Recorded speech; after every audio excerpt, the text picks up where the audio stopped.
नमस्कार, मी अर्चना राजेंद्र कावलकर, संचालिका आत्मज्योती coaching classes. माननीय विशाखाताई, सर्वप्रथम आपणास आपला जिंदगानी कविता संग्रह प्रकाशित झाला त्याबद्दल आपले खूप खूप अभिनंदन. आपल्या कवितेतील प्रत्येक शब्द अगदी हृदयाला स्पर्श करून गेले. वाचन करीत असताना तुमच्या लेखणीत खूप ताकद आहे हे जाणवते. प्रत्येक ओळीत भावना जिवंत वाटल्या, खूप अभिव्यक्ती. कविता वाचता वाचता संपल्या, पण त्याचा प्रभाव मनात घर करून राहिला. कवितेचे सर्वच विषय हाताळताना अप्रतिम कल्पना आणि सुंदर मांडणी केलीत. तुमचे कवितेतील शब्द मनात घर करून जातात. नवोदित कवयित्री असून खूप सुंदर मांडणी केलीत.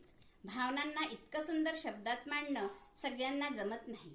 काही कवितेतील साधेपणा खूप आवडला. खरंच वाचत राहावं अशाच कविता. विशाखाताई, मी आपणास असं म्हणेल, तू चाल पुढे. आपला जिंदगानी हा कविता संग्रह मला वाचायला मिळाल्याबद्दल खूप खूप धन्यवाद, अभिनंदन आणि पुढील कार्यास शुभेच्छा.